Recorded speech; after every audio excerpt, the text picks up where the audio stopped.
COVID-19.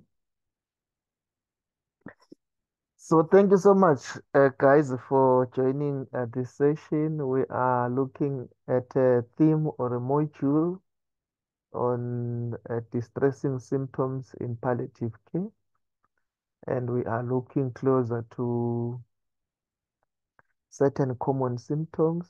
Last session, we looked at anxiety.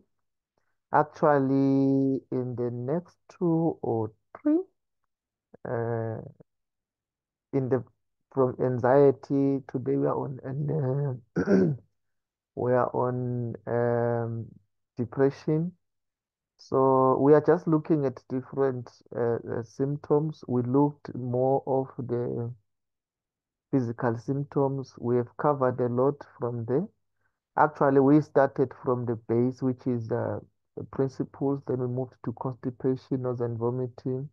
And then we looked at anorexia and cachexia. And then we looked at mouth care and xerostomia in palliative care. And then some weeks back, we also looked at dyspnea. Uh, so in our last session, we were looking at anxiety and insomnia in palliative care.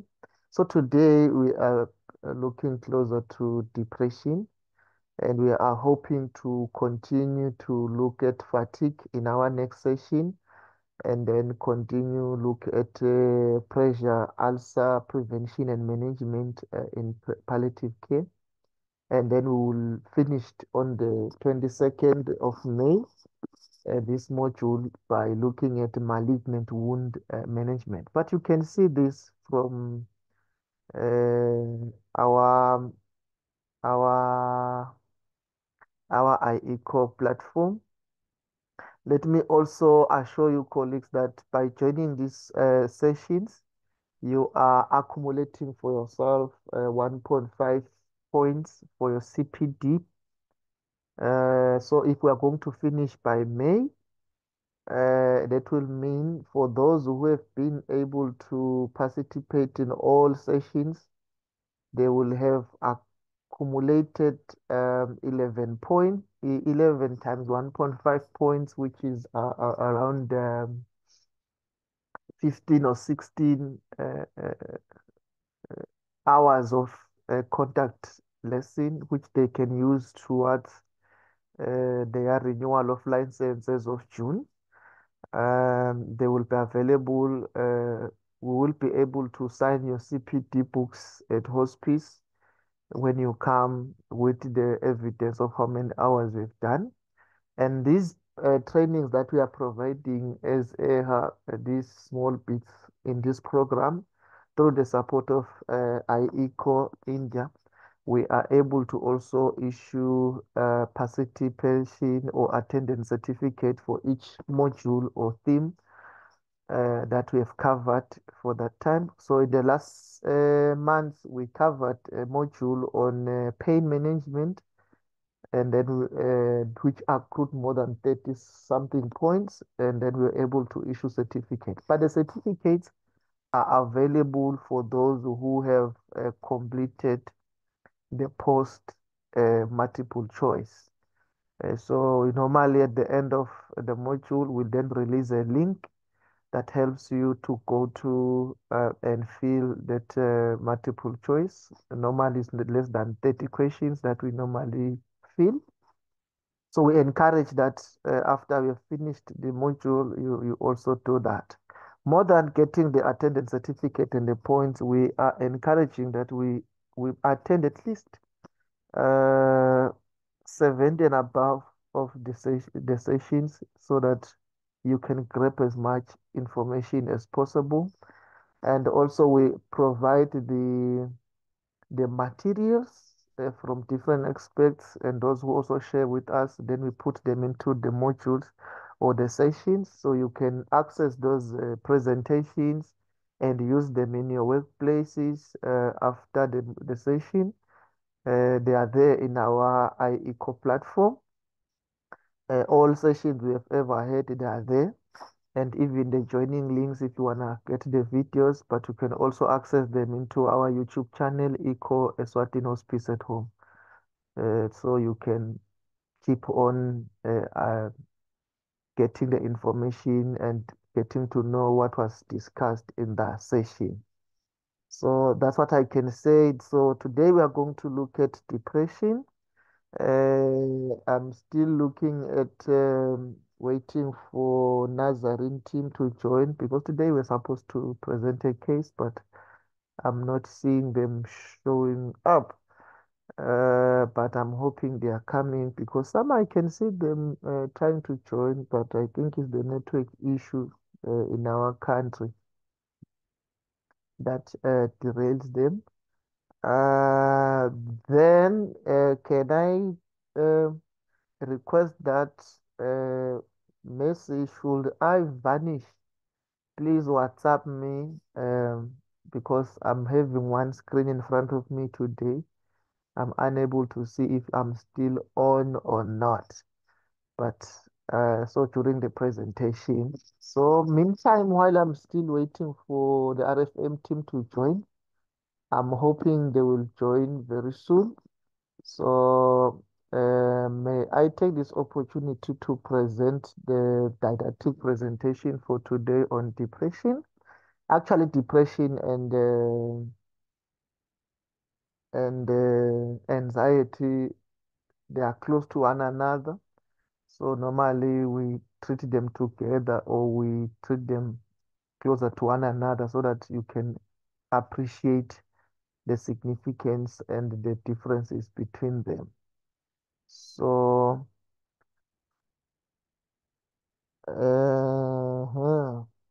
I hope you can see my presentation. Uh, I don't know if you can see the presentation, colleagues. I'm just wondering if you can see it. Can you see my presentation? Good afternoon, Mahlangu. Yes, I can see the presentation on my side. Thank you. Okay, thank you. Okay, colleagues. So today I will just look at an overview. I'm grateful that today we have Bumi with us because last session I talked with Prof. So he was busy. So I'm hoping this is Prof. Wilson's specialty. So one of the lecturers. So I think you will have a great contribution at the end of this presentation. It's a bit bulky, but I will try to not detail much on the slides. So you will just get more details by reading them. They are already uploaded in our eco platform. So we are going to look at grief and depression. But remember, today we'll just differentiate between grief and depression, but we'll get time in our next module when we will be looking at psychosocial support. We will detail much on grief and loss and bereavement. But now just to separate the two because sometimes they present the same to our patients. Then signs and symptoms of depression, diagnosis intervention, then step-what management, and then conclusion. So when you differentiate grief from palliative care, we say that grief is the natural reaction, feelings, behaviors that result from a particular loss. Normally, for our patients with life-limiting conditions, we find that they have a loss of functional disabilities brought by uh, serious illnesses. So when they have the loss of function or the independence to do ADRs. And also it is referred to as an adjustment reaction, so a reaction to a certain or response to something that has happened or to that great loss. And then it is usually associated with the following factors, which include patient retains capacity for pleasure, feelings of numbness, distress, passive wishes for death, unable to look forward to the future. When you have lost something, you begin to have this element of hopelessness and sometimes wish God could take you away. I think we have sometimes experienced this in life where we have a certain loss, but it doesn't last long. For a moment, within 2 weeks or so, you find that then you have begin to heal and or lose it, move away from that loss. Then we have depression. Depression is a common mood disorder affecting people from all walks of life. So it causes negative changes in feelings and thinking and behavior. So it normally is a mood disorder, and it's often misdiagnosed and mistreated, especially in palliative care. We often misdiagnose it. When a person is depressed, we think it's depression. And sometimes we mistreat it. And then the prevalence of depression varies greatly due to the use of different measures and methodologies and study populations. It's an evolving phenomenon, so it varies. So, so there are signs that will give us that this is a major depression problem that has already happened, and the diagnosis of it is that uh,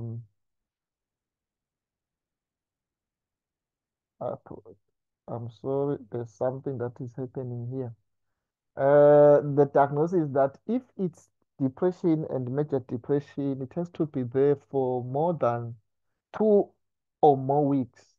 And there are two classical things that must be present for you to say this is indeed depression. The person must say, I was down, I have a low mood, uh, and it becomes worse maybe in the morning. So I'm down, like I have a low mood. And what we need to understand is that we can see an affect from people, the presentation that, you have a low affect. Today you look depressed. But for a mood, we need to get it from the patient. It's the patient who can tell you how he is feeling. So it's very important then to get it from the patient. So we cannot say the patient has a low mood without asking the patient. So that's why then most of the time depression is underdiagnosed. Loss of interest in pleasurable activity. So these two must be there. We call this one an anhedonia. So there must be a depressed mood together with loss of interest. So also loss of interest, you can also get it from the patient. So it's very important then that we do thorough assessment. And then plus other, at least four from this long list. So the two are classical. They must be the by showcase.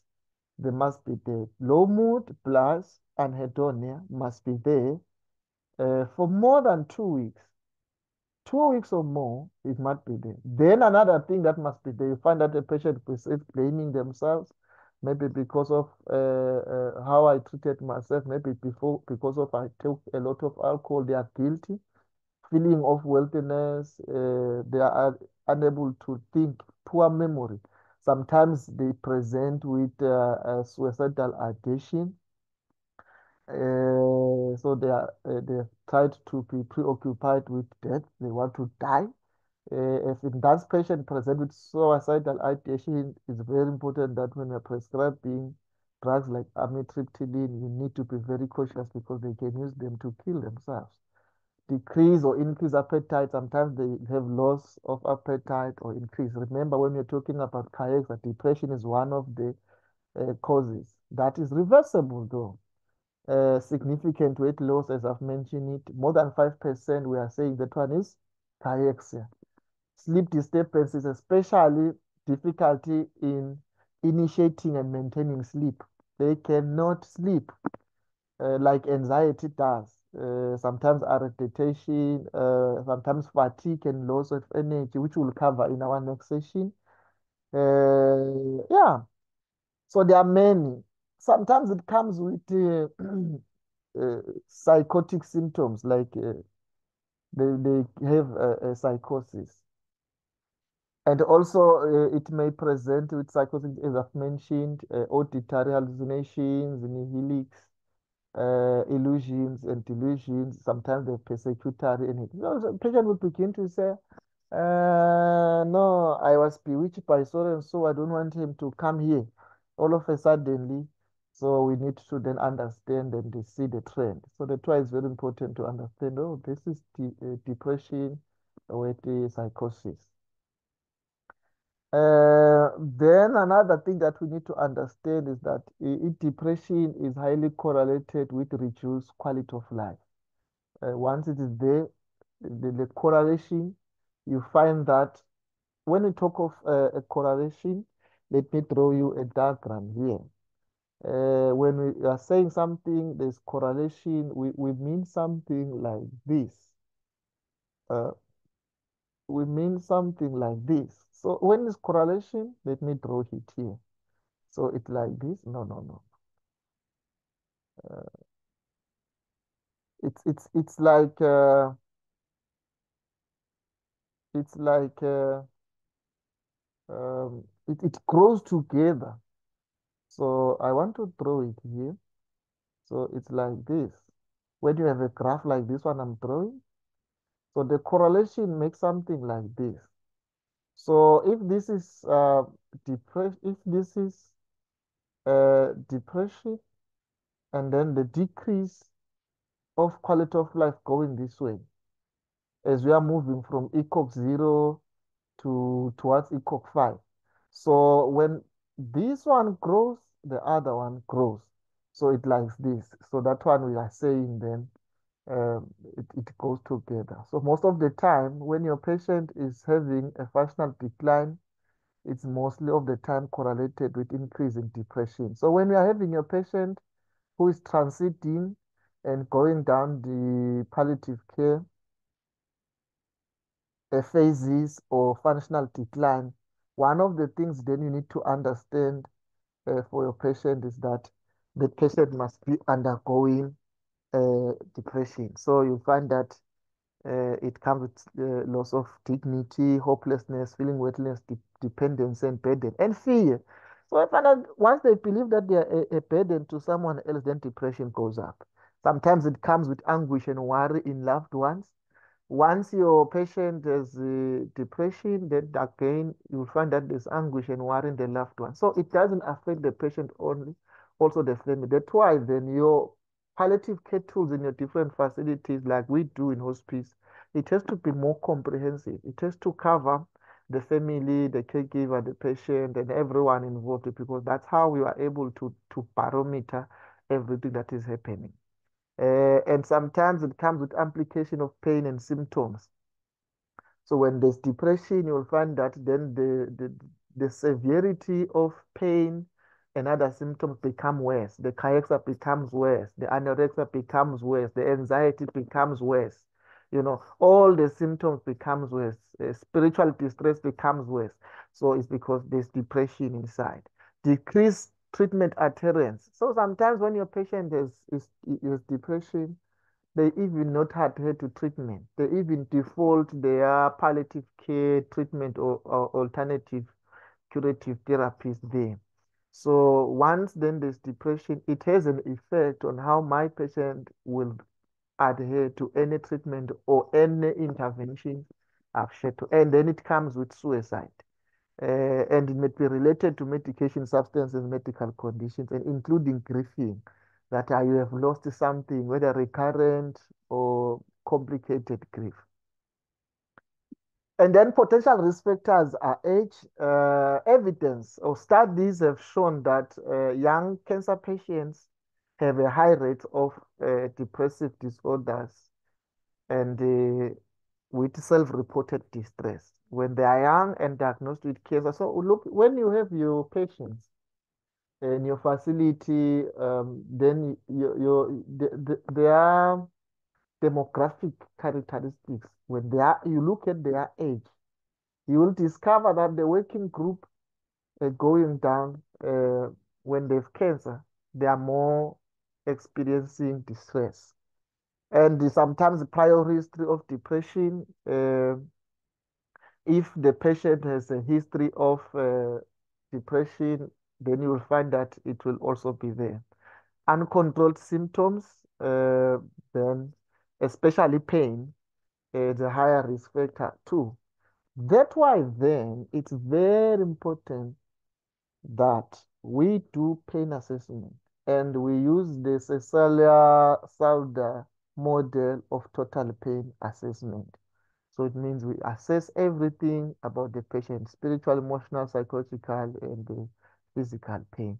Because we know that the presence of physical pain will increase um, depression. And actually, systematic management, you will find that for you to deal with the psychological issues, sometimes you need to deal with the physical problems. Then you'll find that you are dealing with other issues because it's very hard to counsel someone who's anguishing in pain. And sometimes this patient with uncontrolled symptoms, they will end up killing themselves if they see that they are having these difficult fungating wounds. They end up killing themselves because they feel hopeless. And then the type of illness also, it has been said that it has some effect. But another issue that has been raised that it is there is a notion that depression or evidence saying depression is more prevalent to women than men. But then, especially in cancer. But this one, we still need to do research on it, especially in our context. Who developed depression between men and women? So we might need to do that in our data. But to do that one easily is to do thorough assessment, have standardized tools, and do depression screening in every time we have a patient contact. It helps us to then eliminate it and get the statistics. So sometimes there are factors that lead to underdiagnosis, and some of them have experienced them too.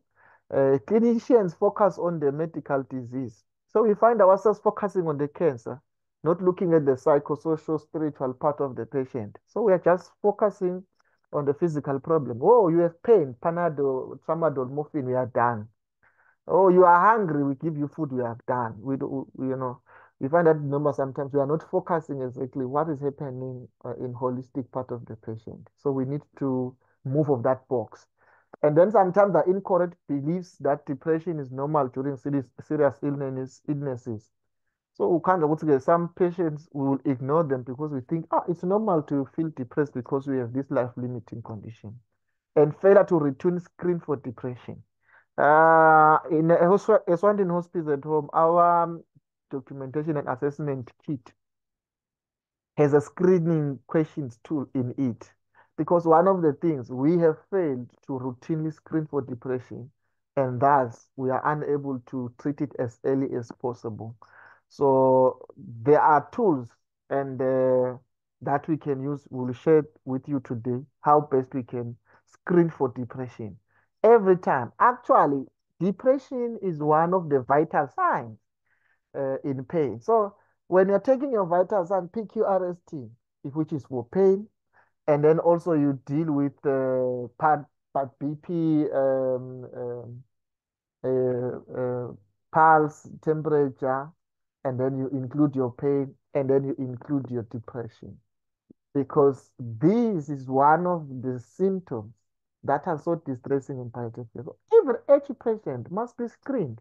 Actually, to the public health spectrum, this must be upscaled to that level whereby every person should be screened for depression. All right. Even as clinicians, I think when we are going to our wellness services, we need to be screened for depression. So sometimes we fail. Patients do not report depressive symptoms. Sometimes they don't tell you that they are feeling these depressive symptoms. And then another thing, we have this stigma of psychiatric illnesses. So we feel like when you have developed depression, you are so what. So there's those stigmas around. And then sometimes there's fear of distracting teachers from illness treatment. So some feel they feel like I don't want to disturb it when he's calm. Some of the patients they don't want to disappoint you. They feel like telling you that they have developed another problem, they will be disappointing you.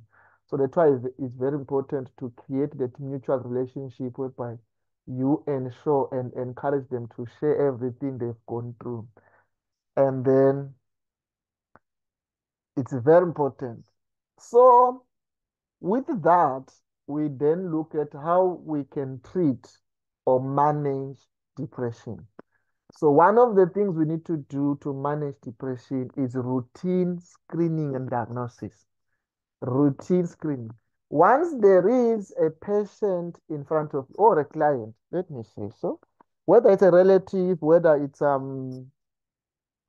client with life-limiting condition, screen for depression. Okay. So this one is a major and treatable source of human suffering, underdiagnosed and undertreated. Believe me or not, in the country, we are seeing more cases of suicide. We are seeing more cases of attempted suicide. 1, 2, 3, someone has tried Master 900. 1, 2, 3, someone has overdosed himself or herself. Those are indications that as clinicians, I usually say, if there is someone who has been rushed to emergency because of attempted suicide or whatever, that person has once in a point in time be in contact with a healthcare professional. Unfortunately, that health professional couldn't screen for depression. So this one is a treatable, but is the major source of human suffering. Even as clinicians, we need to come out of our denial, accept our problems, and go for help.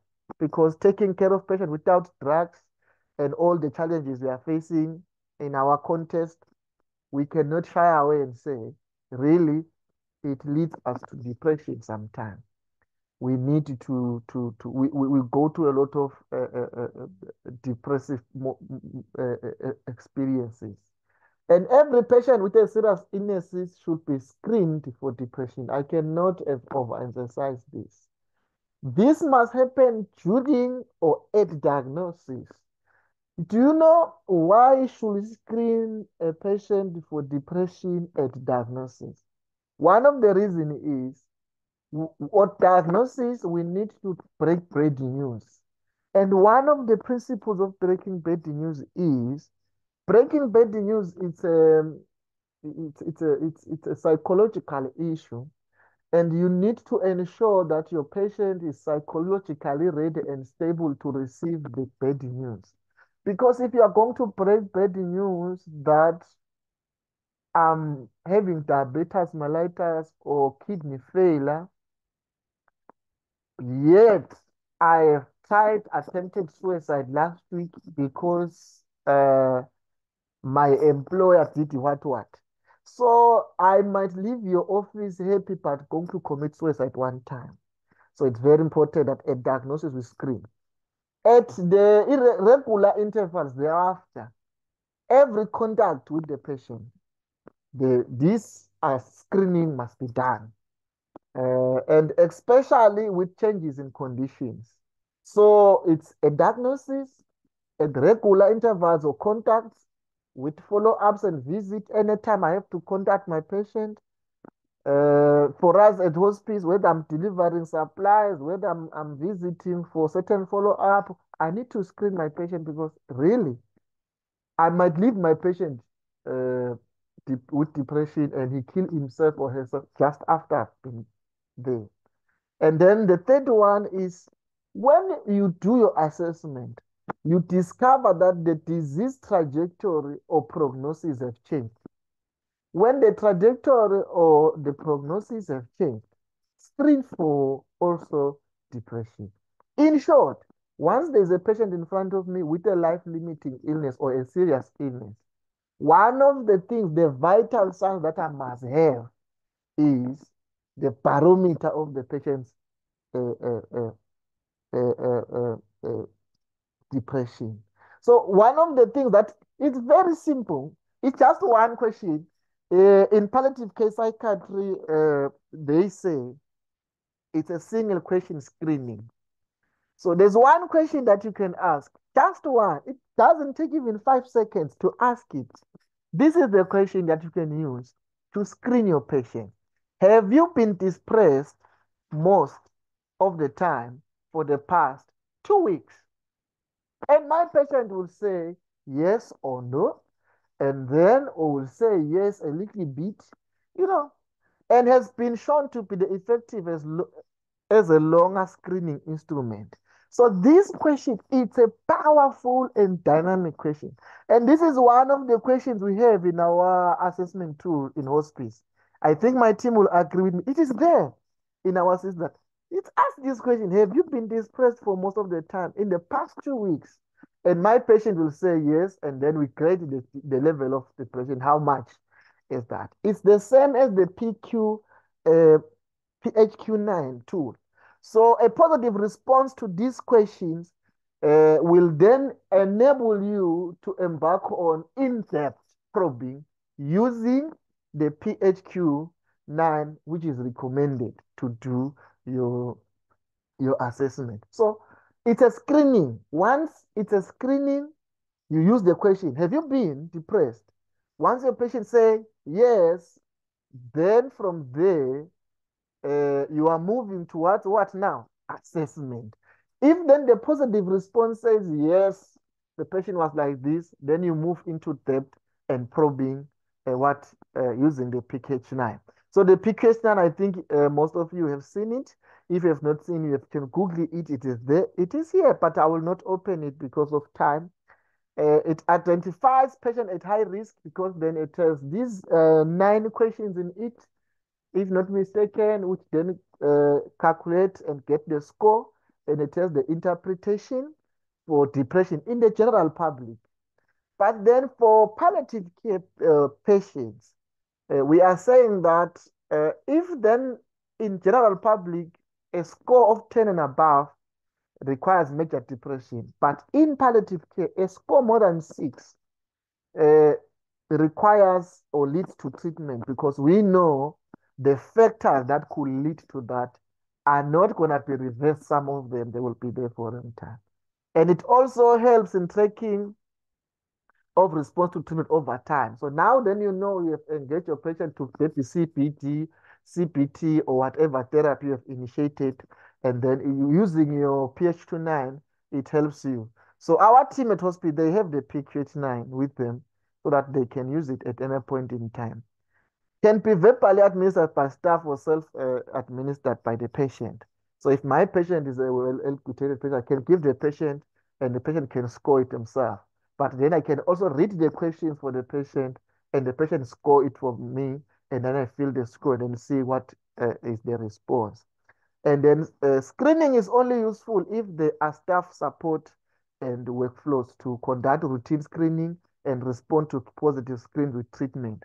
So that one is very important. So that's one of the management that we need to embark on in palliative care. Remember, the definition of palliative care by WHO starts with one of the things that we need to relieve suffering for the patient and the family is identify it's preventing is preventive measures through early identification and management. So we need to do prevention. So screening of anxiety, screening of depression, it's a preventative measure. Like we screen for spirituality distress, we have a screening questions for spiritual distress before we do any deep assessment. We have screening for pain. So we then have to. There's one question for pain. Do you have pain? Okay. Or how much pain do you experience? So we are screening. Do you feel depressed? We are screening. Do you have any fears? Uh, so we are screening for anxiety. We are screening for this spiritual distress. So we need to screen because palliative care is also about prevention. All right. Clinicians should incorporate routine screening. I've already mentioned this one. Let me pass it. I wish I will open this one, but let me pass, colleagues, because it is there. You can Google it and you will see. Uh, so important of screening, as I've mentioned, that it helps us screen and identify suicidal ideation as early as possible. It helps us to do inquiries. It helps us to do a complete psychiatric assessment, and it also has helped us to screen all patients who are ill, and it helps us to refer to mental health professional specialists as early as possible before a danger or bad news happen. So when we are screened, actually, it helps us to be proactive in our management and support system. Another management that we can embark on in palliative care to deal with depression, as it was with anxiety, is psychoeducation. We educate our patient that depression is common and can happen to anyone at any time. We educate them depression can be successfully treated and if adherence is ensured. So we are educating them so they understand that what they have is reversible symptom. It takes 4 to 6 weeks before treatment reduces depression. So we need to educate them that, okay, when you are taking this treatment or therapy, it will not just happen now. You will spend some few months or so taking this treatment, and then later will reap uh, the results. Also, we educated them that antidepressants are not addictive. All right. Antidepressants are not addictive. So when they are taking them, take them as possible as you can so they can understand. Because some of the clients and families, they think some palliative care drugs are addictive. We encourage them and educate them the importance of not engaging in alcohol and substance abuse. So we are teaching them. One of the things that are pillars of palliative care is empowerment of the family and the patient and the caregivers to understand their own situations and make informed decisions. So, educating them is very important, helping them understand the reason why they have to do things another way, understanding their situation so they can decide on the goals of care and directions. It helps them to participate fully and eliminate some myths that they may have. Another thing that we need to do is we educate them on maintaining good sleep, emphasize on maintaining regular sleep cycles. We educate them to do all those things. And then another one that we need to understand also, as is with anxiety, we embark on psychotherapy, allow our patients and families to talk about their emotions and concerns. And I explained this very much in our anxiety session. So we do the same thing. Allow them to speak. Allow them to express themselves. I attended to one patient, and then the caregiver was trying to suppress the patient's chance to verbalize himself, say, this one is a psychotic, this one is like this. So he doesn't want him to talk, especially the elderly ones and children.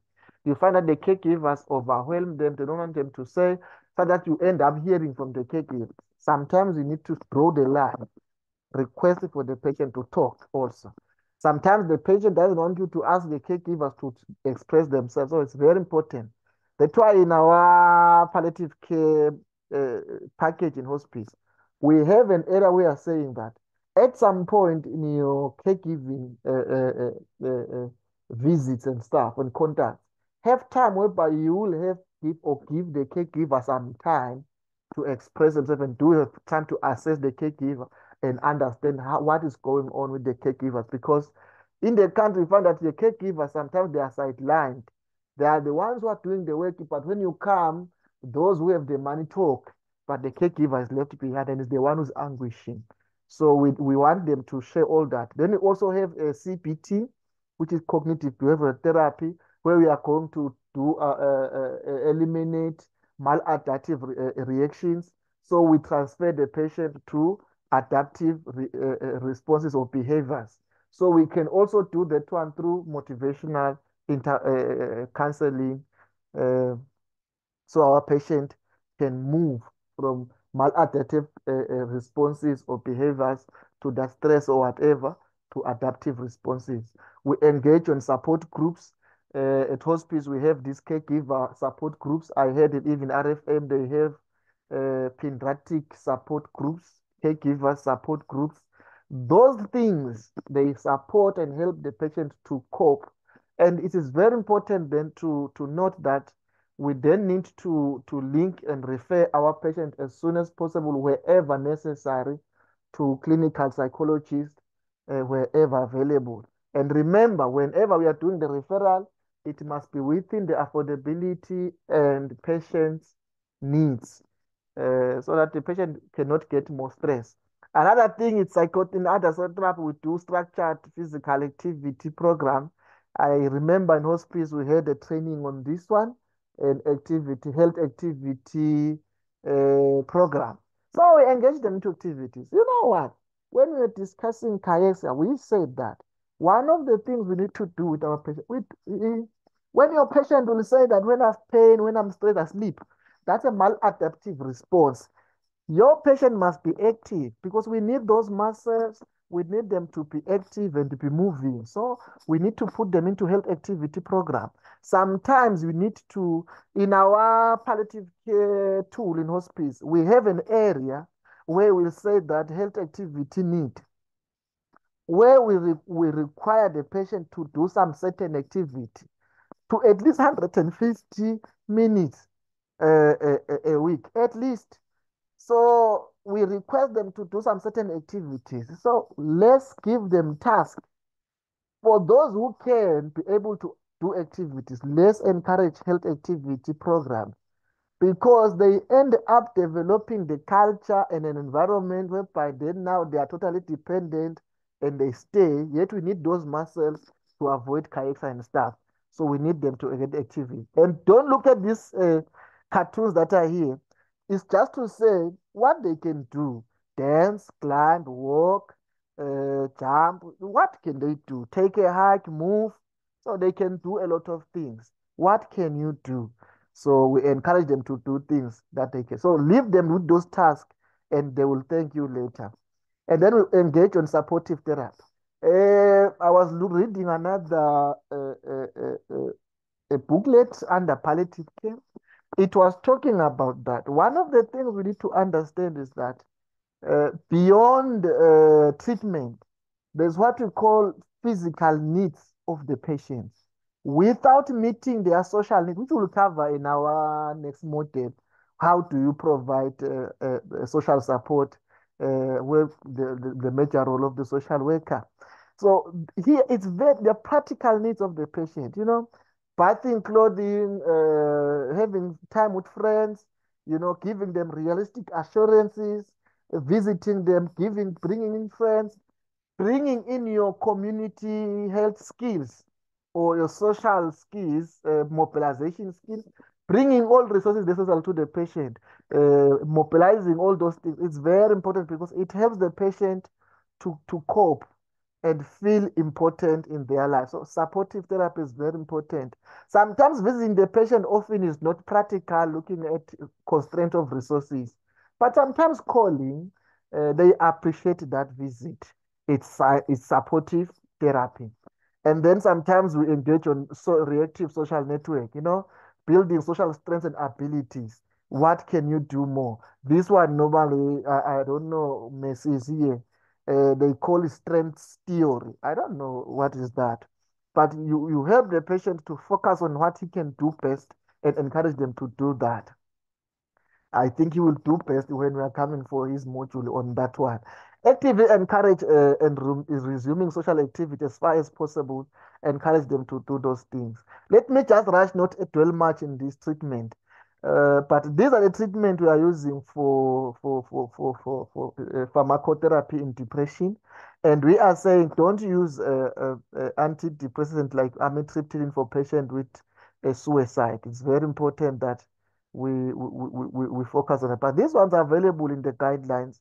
You can see them. But one other thing is say, it is one of the principles we introduced when we are studying this module. We're saying that One of the principles of symptom control in palliative care is treat the uncontrollable symptoms and reverse the reversibles.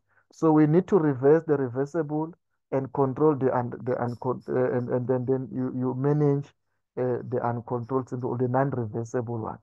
So because those are the symptoms that are distressing the patient, look for the most distressing symptom. What is the most problem?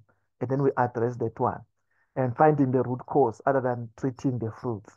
And then sometimes we have these drugs also, the antipsychotics. And we have, if you can look close, there are certain drugs that come now and again in palliative care, like haloperidol and alonzapine. They are there. They are talented drugs, I will say so. These are our golden drugs in palliative care, so they help us to manage those patients. And then we also have sedatives for insomnia. I mentioned that time that in palliative care, we recommend the use of lorazepam other than diazepam, which has high tolerance, other than promethazine, which makes the patient tired. So we prefer to use lorazepam because it has also the anxiolytic effects, right? And things to consider is the age and weight of the patient, drug and drug interactions. You have to know that comorbidities and availabilities of the drug. Am I initiating my patient to a drug that is available or not? And then also looking at the patient lifestyle. If my patient is an alcoholic, then we need to deal with this maladaptive behavior so that we can deal with this one. So we manage the alcohol behavior. So then we can treat it very well and deal with the depression.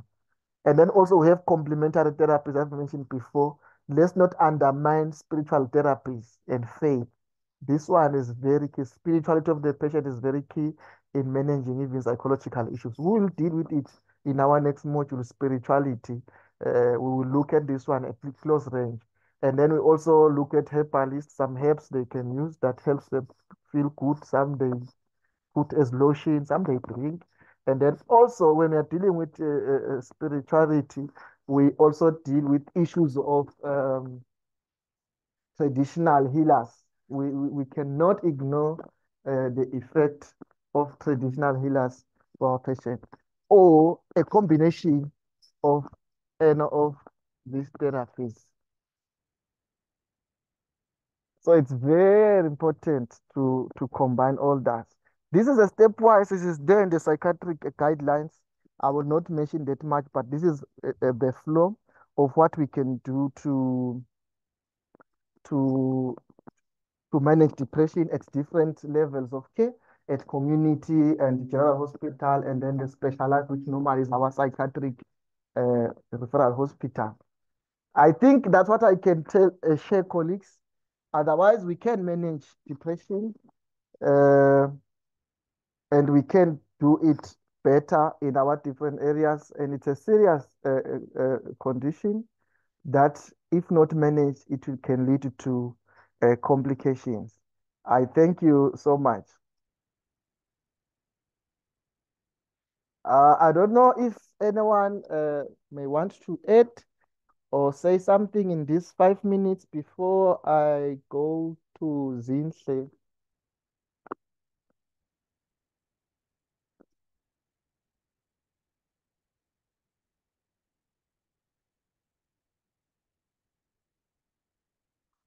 Anyone who can want to add or comment?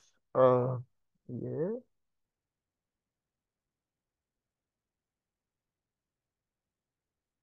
Yes, Nompumelelo.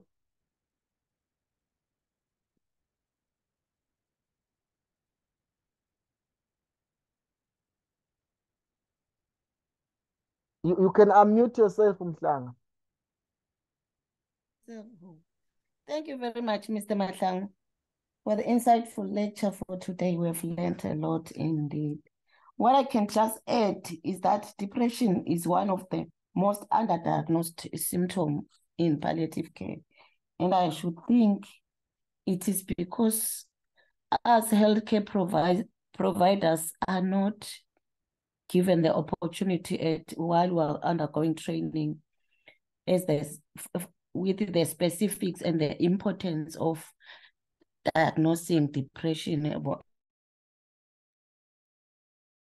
In depression are also symptoms of advanced diseases, which is most important that we should also, as we manage and treat those symptoms of advanced disease, we also pay particular attention to those that, as you have said, that it is a manageable symptoms, one of the manageable symptoms of in palliative care. But just because we healthcare providers are not so much aware of, and it's just my suggestion, and I don't know where to put it, the exact forum where to put it, where we as maybe hospice or someone who specialized in psychiatric disorders or psychiatric symptoms can go to those health institutions where they are teaching, especially psychiatric nurses, just to give them a lecture on these symptoms, psychiatric disorders and symptoms in palliative care or in health as a whole.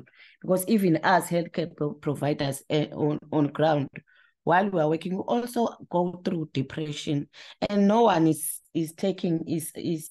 addressing those issues until one is, I don't know how to say it, until one is sick, because of the way the environment, the way we are working. As long as you attend work and no one is taking care of how we are holding on, especially at our places of work, our managers and our leaders are only concerned with coming to work.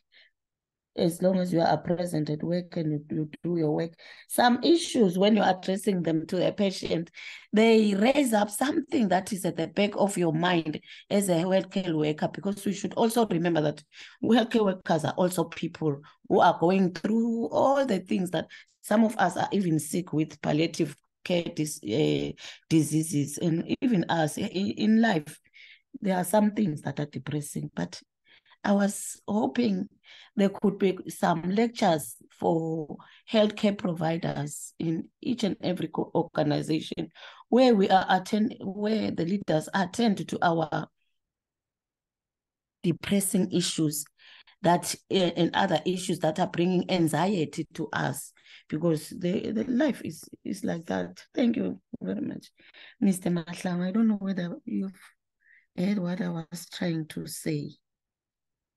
Thank you, Mhlanga. I hope the team have heard too. I get you. I know this is your passion after all. Yes, anyone else might want to say something before maybe we put our case. Um,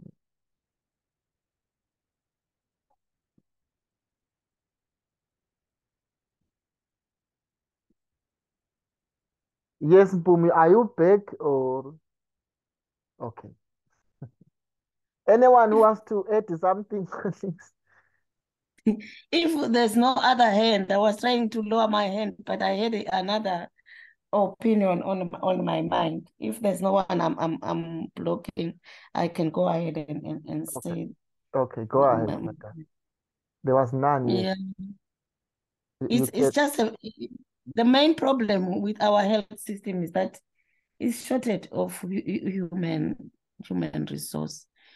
When I look at the way things are done, I was hoping there should be a psychiatric nurse at the hospice at home, which is one of the most known organizations to providing holistic care to palliative care patients.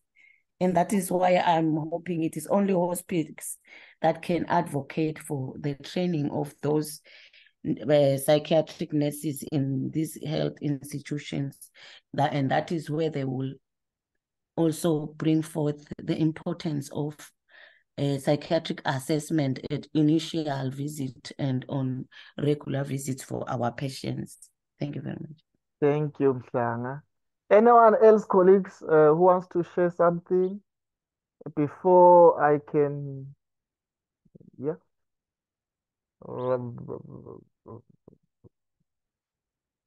Anyone, anyone, anyone. All right. I don't see a hand. I don't know if someone is hidden somewhere. Okay. So we need to deal with this issue and help our patient enjoy life. Actually, they are here for a moment, and we are just angels sent to usher them into the comfort of their lives. So let's do all we can, but not forgetting, I hope at some point, um, yeah, at some point, it's either in the next module or another one, we will be looking about self-care, healthcare workers, and palliative care. I think we will design another module just for us, healthcare workers in palliative care. I hope one that will talk to us because now we are still on patient, but I'm hoping I'm still to sit down and see how we can have one for caring for the carers, a module that will deal with us slowly and slowly after we finish the psychosocial spiritual module that we will take on after 22 of May, I think in June. I think if not this year, next year, we will definitely have one for us. Zwane, are you ready for case presentation?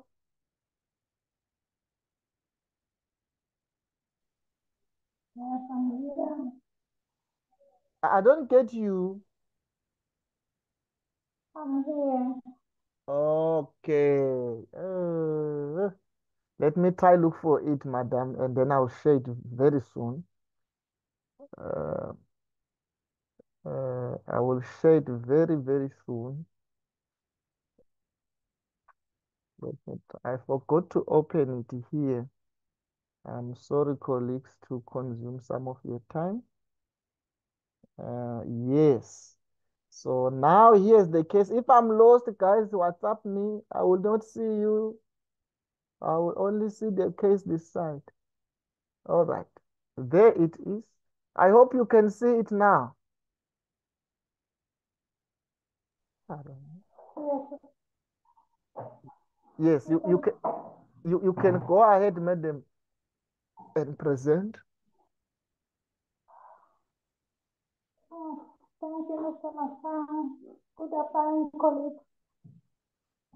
My name is Vincent Zwan, staff nurse, the Palliative Care Department at RSM Hospice Prevention and Service today. Of a 10-year-old female with anorexia malformation and malabsorption syndrome. The main problem and concern of the patient is the need for colostomy bags because there is a crisis of stockouts in the country and in private medical supplies, this is very expensive for the patient. And the chief complaint of the patient has on and off pain and edema around the stomach. The pain score, the say is around 8/10. Sometimes develop rash all over the body and large lymph nodes below ears and ulcers on the scalp. Comprehensive assessment of present pain, the quality from a slip, location is on the abdomen, about 8 to 10, Oh, and the pain worsens when the client is hungry or when the stomach is paining.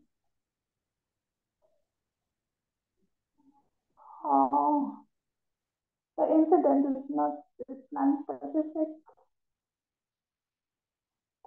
Relieving factors, pain medication, functional impact of the pain.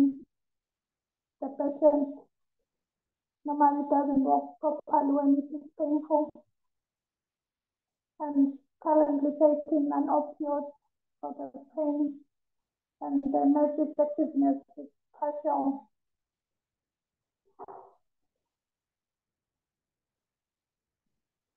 Next page, Mr. Anton. Thank you. And physical assessment. The client is active, mentally stable, well nourished. They have ulcers on the scalp and some rest all over the body. They have colostomy done with the colostomy back attached.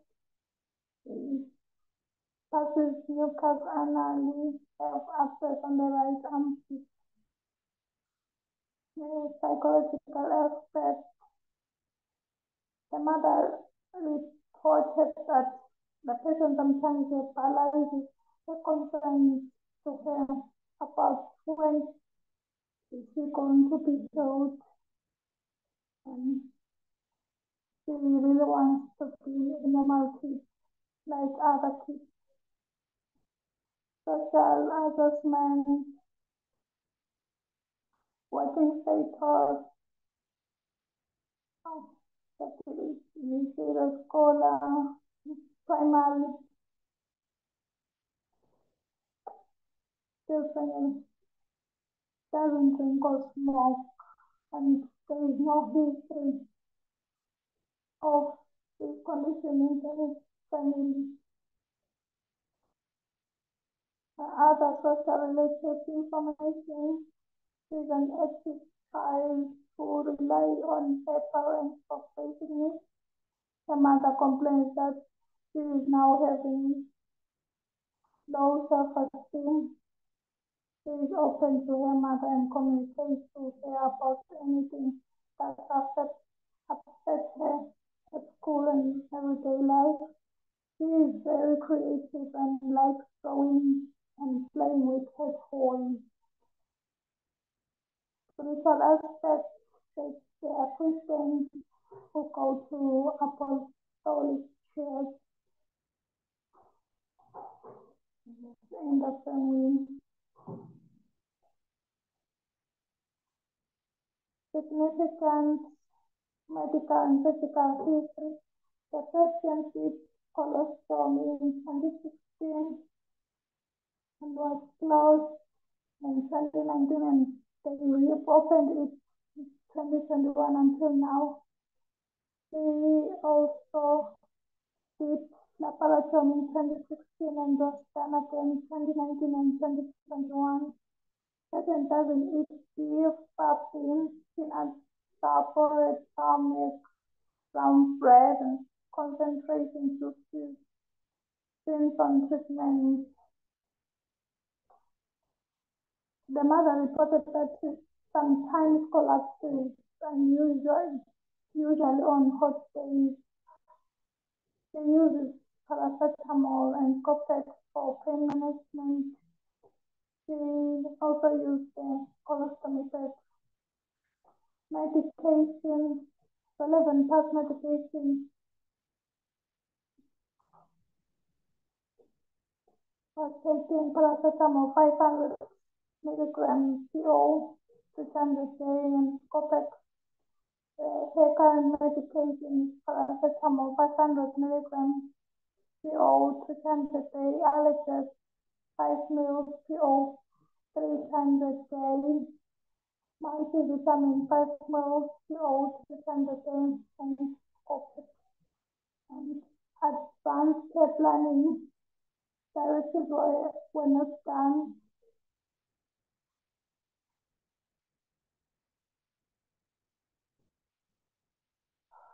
Vital signs, temperature of 35.1 degrees, her weight 20.8 kilograms, pulse of 72 beats per minute, height 136 centimeters, SpO2 was 95%,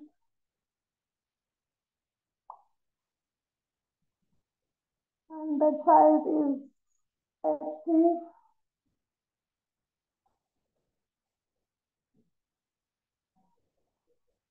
Pain score was around 3 at the time of visit. There is no dyspnea and anxiety.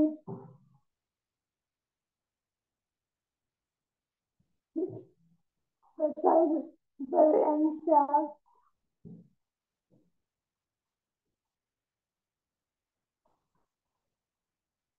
The care plan.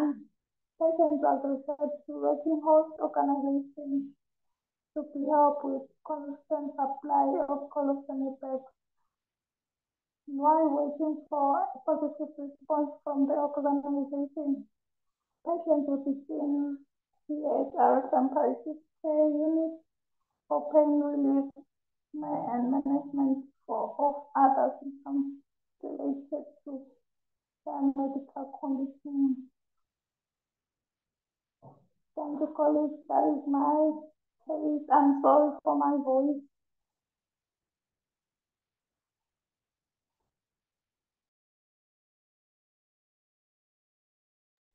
I'll wait for questions if you have any.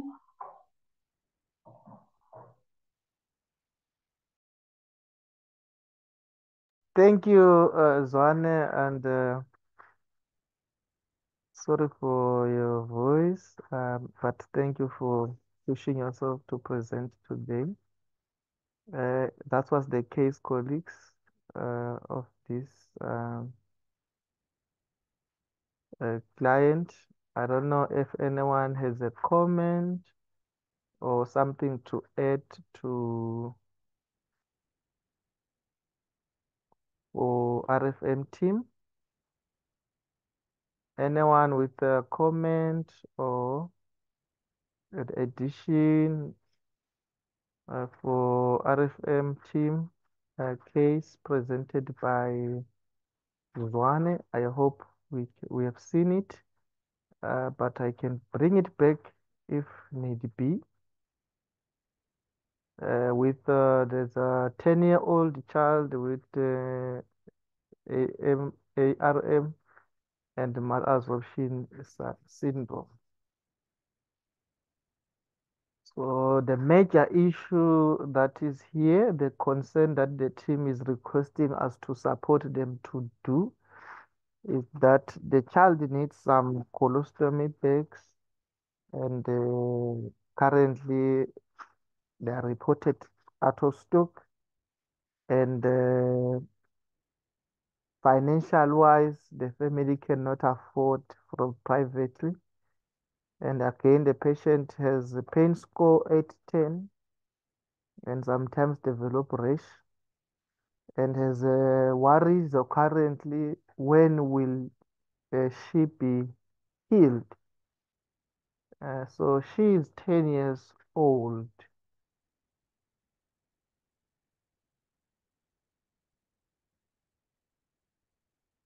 I don't know what colleagues can say. That's what I can share from the case. Is there anything we can help RFM to do to manage this case? Currently, I don't know if Rocking Horse has responded yet, but they were waiting for Rocking Horse to give them feedback because if they are taking the child or not. Yes, that's what the case is about. Anyone who can share something and advise or comment, colleagues, or any question?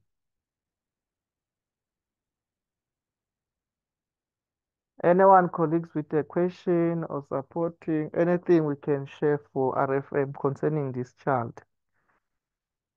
Is there anything that can be done for this child?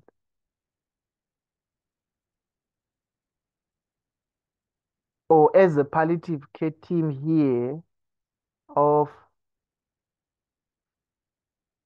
Eswatini, and yeah, I see a Maswati only. What can we do? Is there anything we can do?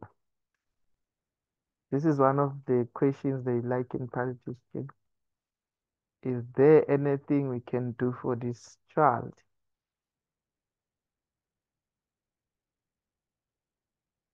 We are glad we have social workers here. We have nurses here. Is there anything we can do, team, for this one? I have 10 minutes in this session left for us. Can we share, team? Can we share and help RFM do better? What if it was you? What would you think to do? Currently, patient is under their care. They are still awaiting linkaging response.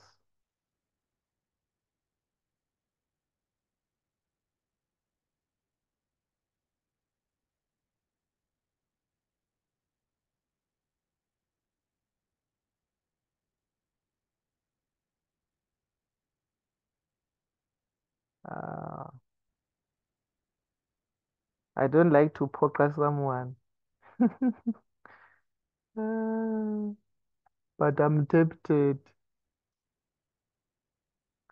One of the things I can say, and at least you have Zinhle Askis.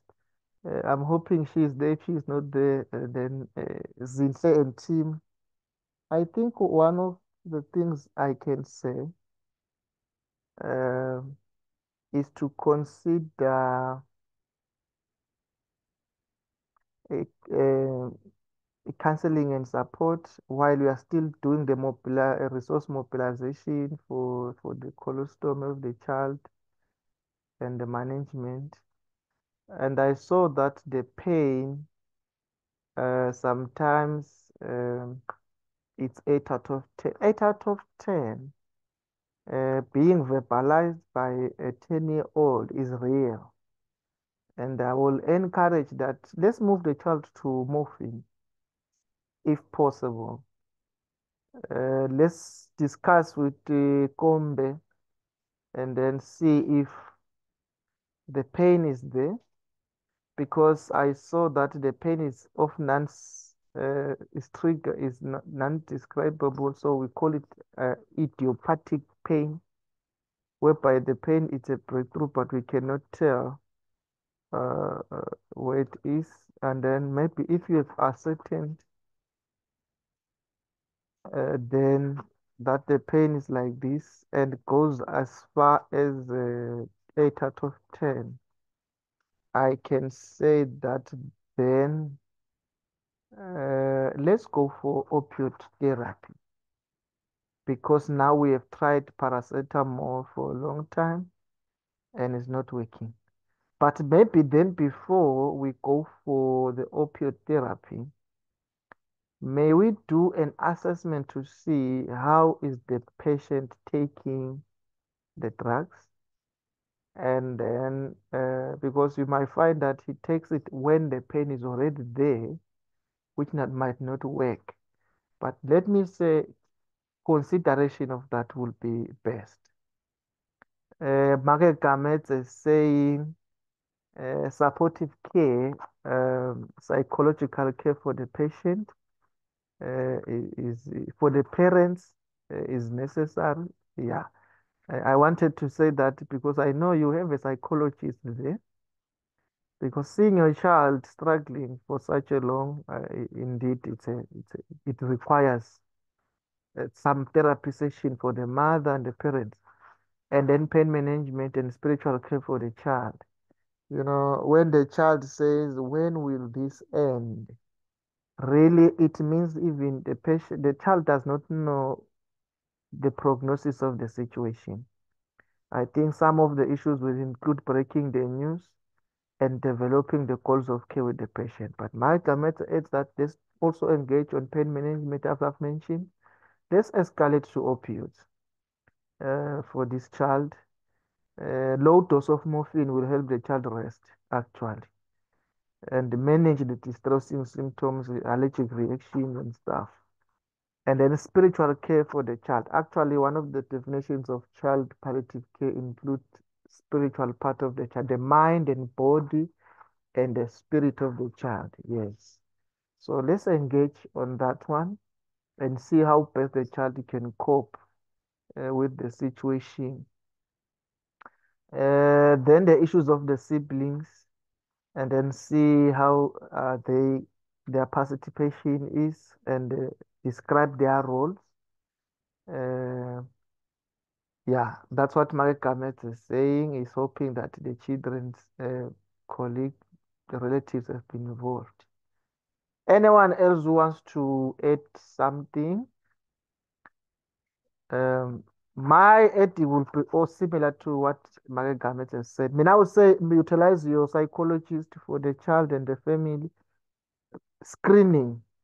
The screen, but there are things that the child is already showing up. Normally, anxiety, we need to manage that one and do the counseling, give them the time to, even if possible, have family meeting discussing the care and management of the child. Then the reassurance and stuff. Um, yes. So, can we try that one? I hope it will. While we are still looking for the resources, I think that one can do. Another issue is the linkages of this patient with community resources that you can for supportive care. And sometimes that one can do, but I hope Rocking Horse will do the best, as we have also linked them to Rocking Horse. But please follow up so they can help the child, because I heard that he's still going to school. So it has a lot of um, burden on me. Hey, yes. That's what I can say we can do. But then, please embark on the pediatric model for palliative care. Do more supportive care to the mother, and then take care of the mind and body of the child. Pain management, psychological stress. Think of it, if it was me, an adult, going such an experience, it will be very hard. So the child is going through something. So get your psychologist, sit down with the child, talk. Get your social workers, can sit even down with the mother.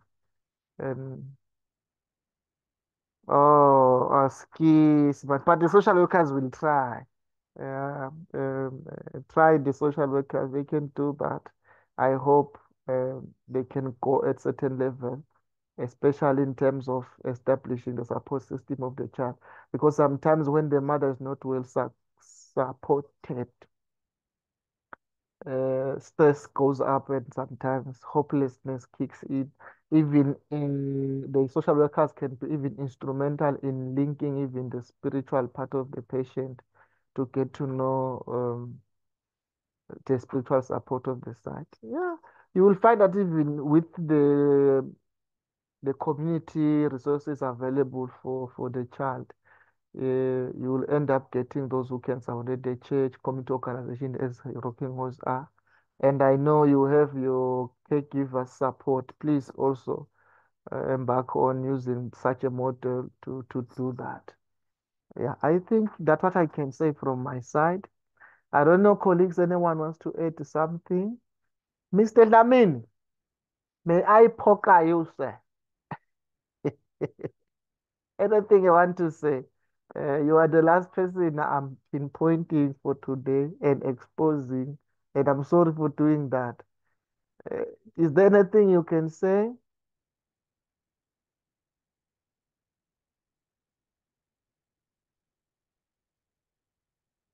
Hmm.